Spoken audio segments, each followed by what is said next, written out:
Si on regarde décembre 2018 et janvier 2019, on voit une énorme croissance pour Locklear. Eh bien, c'est qu'il a encore step up, et notamment grâce à son premier live avec Squeezie. La rencontre in-game de deux mecs qui vont devenir potes et qui vont streamer ensemble pendant encore des années. Locke et Capitaine Squeezie sur Sea of Thieves vont voler les trésors des plus gros matelots. Il se balade à 4 comme ça sans rien. C'est Athéna ou pas, Locke, dis-nous. Attends, j'arrive pas à voir. Il check. Un petit peu grâce à Squeezie, eh bien, Locklear explose littéralement, beaucoup de gens l'adoptent et regardent son stream. Mars 2019, c'est aussi la Zilan de Zerator, encore un événement organisé par ce pilier. Et donc, il y a un certain Ponce qui y participe. Et donc, Ponce, il sort pas de nulle part, il était streamer déjà depuis un certain temps. Il avait intégré Eclipsia au moment où c'était un petit peu le déclin, mais ça lui avait apporté une certaine base de fans. Un mois plus tôt à peu près, il a fait son apparition dans le stream, la Web TV, où il fait son tout premier Ponce la nuit. Courbe de Ponce commence à croître aussi à ce moment-là, de janvier à août 2019. C'est une très bonne période aussi pour Kameto, puisque c'est la création de la fameuse émission culte Radio Sex, donc qui très rapidement atteint des sommets en streaming avec des invités de marque comme Mr V, Al Capote ou Joker, et puis des plus inattendus comme Enjoy Phoenix qui a parlé de sujets de sexe et de sujets tabous assez librement, donc c'était assez intéressant. C'est une émission où on se prend pas la tête, on essaye de résoudre les problèmes des gens tout en les tournant un petit peu en dérision et en rigolant. C'était une émission assez bienveillante et puis c'était animé par des jeunes, pour des jeunes, c'était un vrai kiff. Faut dire aussi que cette émission avait un casting incroyable avec Prime, alias Dr Love, mais aussi Côté, le producteur à la moustache, Yas et évidemment Kameto, Zach Nani et Joël, le docteur RG. Voilà. Je ne traduirai pas. Émission qui a vraiment cartonné, même grand public en fait, ils se sont fait inviter sur le plateau de Click et ça en parlait beaucoup sur les réseaux sociaux, ça a explosé littéralement, mais rapidement Kameto s'est lassé de ça puisque c'est quelqu'un qui se renouvelle beaucoup dans ses idées et dans sa façon de voir les choses et c'est comme ça que ça s'est terminé au bout d'un an. Cet event 2019, il y a des moments mythiques comme celui-ci. Bon bah les couilles de ton avis mec. Je me le carre au cul. Comme un suppôt. Ou encore celui-là. 997 000 euros, c'est maintenant que j'avais le million d'euros. Le million d'euros.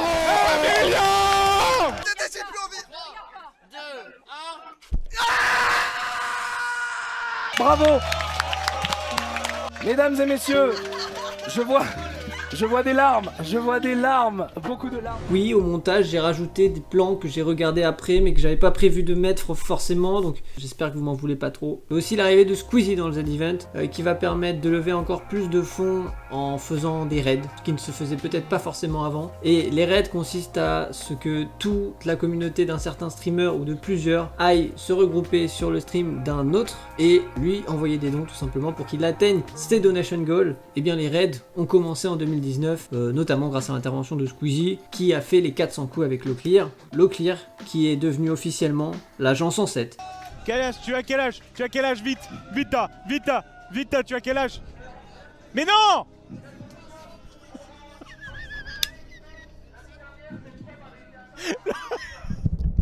Voilà, il y a plein de choses qui se passent dans le Z-Event, c'est assez fou. Je peux pas tout dire. Et en plus, je les confonds maintenant parce que, ok, on s'en fout alors, on passe à la suite. À la fin de l'année, il y a Ponce qui a une assez bonne croissance là. C'est sa première apparition dans l'émission Popcorn qui a été créée 3 mois avant par Domingo. Et donc, c'est l'unanimité. Le public, les animateurs, les streamers, tout le monde l'adopte. Donc, il revient 2 émissions plus tard et il restera. Voilà, maintenant, il a sa place attitrée, son petit t-shirt et son mug évidemment. Il fait partie des meubles, il fait partie de l'émission. Et là, on passe sur l'année 2020. L'année de tous les défis, celle que tout le monde veut oublier, sauf peut-être les streamers, puisque vous le voyez, pendant le premier confinement, en mai et avril 2020, c'est la débandade, c'est incroyable. La croissance est folle, l'évolution suit son cours, mais avec encore plus de rapidité et de vélocité que d'habitude. Donc on a par exemple des stars de sport qui se mettent à streamer, des gens qui commencent à regarder Twitch parce que ils se font chier. Ça attire un nouveau public et même ça va donner lieu à des rencontres assez incroyables, notamment Gotaga et Antoine Griezmann avec Dwagby et Squeezie en train de jouer à Warzone. pour un Master Kill. C'est une émission qui est présentée par Dwagby et Gotaga, qui font depuis déjà un certain moment, qui consiste à donner de l'argent quand on ne fait pas assez de kills par rapport aux autres équipiers sur une map type Fortnite ou Warzone. Cette émission a eu plus de 83K viewers dans son pic, donc assez incroyable. Tu raques. Tu raques. Non, mais ce soir, ça va raquer. Hein. Ce soir, ça va raquer. Pendant le confinement, c'est une très bonne période pour les streamers finalement. Beaucoup de nouveaux followers, plus de viewers, et donc c'est l'occasion aussi pour Gotaga de tester Valorant. C'est incroyable, mais c'est sur un live de Valorant que Gotaga va gagner le plus de nombre de followers, 18 800, le 7 avril 2020, hein, si vous voulez que je vous donne des chiffres et que je sois précis. En termes d'engagement finalement, eh bien le live de Valorant a été bien plus efficient que le Gotaga Barrière Show, ce qui est assez fou. C'est peut-être simplement une certaine communauté qui connaissait déjà Gotaga, qui se sont dit bah tiens, il va enfin faire du Valorant. Donc Dwagby c'est pareil, il organise pas mal de choses pendant le confinement, c'est ce qu'il aime faire. Le Carryton VIP c'est un franc succès, et il y a un stream qui a fait parler de lui aussi. Il va faire une tier list de tous les streamers, ça va faire un peu parler, mais en tout cas ses stats sont plutôt contentes par rapport à ce stream, puisqu'il a gagné 13 000 followers. Voilà pour Dwagby qui réalise de très bonnes performances aussi en avril, mais c'est le cas pour tout le monde, hein. Notamment Boozy qui va refaire un Croton Game Show à l'ancienne et de façon caritative, l'un de ses plus gros lives en fait, qui lui a rapporté le plus de followers aussi, et donc le bouseux a une très grosse croissance aussi pendant cette année 2020. Avril est aussi un très bon mois pour Ponce, puisqu'il va streamer 222 heures, le deuxième mois le plus streamé de sa vie, et le premier, si vous voulez tout savoir, est en novembre 2020. Il a streamé 250 heures sur ce mois, c'est quasiment au niveau de Sardoche, on est pas mal, on est pas mal. Mai 2020, un événement est particulièrement attendu, le 27 précisément. Un streamer très réputé, avec un skill très développé sur League of Legends, va rejouer après 6 mois de ban, et c'est bien évidemment Sardoche, qui fait le live Sardoche Unbanned, 6 mois après avoir été banni de League of Legends, le jeu qui le tiraille. Entre bien et mal, entre passion et déchirement, et fait un score absolument monstrueux. 150 000 personnes en son pic qui regardaient son stream. Qui se souvient où il était quand il a vu le stream Unbanned de Sardoche? Moi je m'en souviens. Je déconne. Et du coup, il a quand même gagné 29 000 followers en un seul stream de 10 heures. C'est un truc de ouf. On arrive en cette fin d'année 2020 qui est marquée par le plus gros événement de chaque année du streaming game finalement. C'est le Z-Event encore une fois, qui cette fois-ci a récolté 5,7 millions d'euros pour Amnesty International. Donc encore un succès incroyable. C'est un événement qui évidemment est dans l'ADN du streaming français et qui fera partie à tout jamais de l'histoire. Voilà, c'est un truc de fou ce qu'a réussi à accomplir Zerator et Dash sur cet événement qui maintenant est complètement cultissime. Donc cause très marquante du Z-Event 2020, lutte contre les violations des droits humains. Mais tout ça n'évite pas de s'amuser évidemment. Qu'est-ce qu'on peut retenir de ce Z-Event 2020? Eh bien peut-être le Calvicie Gate de Jiraiya. À peu près un mois plus tôt, son bonnet s'est échappé de son crâne, qui a laissé apparaître une calvitie qui n'en est plus à son stade de naissance, mais vraiment un stade avancé. Hop, hop là, la caboche.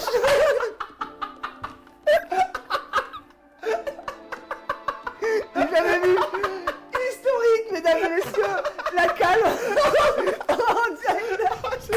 Donc voilà, c'est un mème qui a été pas mal repris et donc qui lui a permis de faire des donation goals, notamment la reveal de la calvitie qui a réuni énormément de viewers, et puis l'extinction de toute forme de cheveux sur le crâne de Jiraiya. C'est un but qui a été atteint grâce au raid opéré par les autres streamers sur le live de Jiraiya. Lui-même en croyait pas ses yeux et ça s'est terminé un mois plus tard, mois durant lequel il a notamment teint ses cheveux et rasé ses cheveux. Suis-je réellement en train de parler d'une calvitie d'un streamer? Est-ce que j'en suis rendu là? Oui, c'est exactement ça. Faut en parler parce que c'est quand même la calvitie la plus rentable. Je crois que le donation goal était à 200 000 euros. C'est assez ouf. Événement marquant aussi, c'est le K-Culture qui était absolument incroyable. Donc les streamers se sont réunis autour d'un questionnaire sur la culture générale réalisé par Kameto. On chante. Au champ. Ferme ta gueule, t'as rien tenté toi, ferme ta gueule. Il a juste mis un as, cet enculé. Ponce aussi, ça a été un très bon Z-Event. Il ne s'est pas fait raid une seule fois et pourtant a atteint une cagnotte impressionnante, ce qui montre le dévouement de sa communauté envers lui. Ponce qui s'inscrit aujourd'hui comme l'un des piliers du streaming français. Justement, je devais vous dire que le nombre de followers ne définit pas tout. C'est pas forcément le plus important quand on est streamer. Ce qu'on cherche, c'est avoir de l'engagement, des gens qui s'abonnent à toi, donc qui te donnent leur engagement, leur confiance et tous les mois te versent 5 €. Chez Ponce, c'est déjà très avancé ce stade puisque je crois que récemment il était quasiment à 10 000 abonnés sur sa chaîne, alors que certains streamers qui ont beaucoup plus de followers en ont moins. Donc effectivement, cette unité de nombre de followers n'est pas la plus pertinente, mais ça montre quand même des événements et des croissances à certains moments. C'est pour ça que j'ai voulu retranscrire ce graphique animé. C'est pas tout à fait fini, je voulais vous laisser sur mon bilan Twitch personnel. Donc je suis un consommateur du Twitch game, pas autant que YouTube, mais ça m'intéressait de vous montrer quelles sont les chaînes que je regarde le plus souvent, puisqu'effectivement on a reçu par mail notre consommation annuelle de Twitch. Donc la catégorie que j'ai le plus regardée en 2020, c'est Rocket League, 111 heures, Just Chatting, 51 heures et Dofus. Je suis pas un énorme joueur de Rocket League, mais à regarder, je trouve ça magnifique. C'est trop bien. Les chaînes que j'ai le plus regardées en 2020, c'était Sardoche. Pendant 139 heures, j'ai regardé Sardoche, qui est pas mal franchement, pas mal du tout même. La deuxième, c'est Loclear avec 70 heures et troisième Gotaga 50 heures. En ce moment, je regarde aussi beaucoup Ponce qui me fait vraiment kiffer. Il a une personnalité super sympa et c'est vraiment un gars qui paraît authentique, comme beaucoup de streamers d'ailleurs, puisque en tant que streamer, t'es obligé, j'ai l'impression, de montrer ta personnalité. Tu ne peux pas avoir un personnage pendant tant d'heures d'affilée, il y a un moment, c'est pas possible. Les emojis que j'ai le plus utilisés, c'est ceux de Loclear. C'est clairement le live où j'interviens peut-être le plus. Et on voit que j'ai spammé le Loclear LOL. C'est sur les streams de Loclear où je me tape les plus grosses barres, honnêtement. Parfois même à en pleurer. Je pense que c'est l'un des seuls streamers français qui arrive à me faire pleurer de rire. Voilà, j'espère que cette petite vidéo vous aura plu.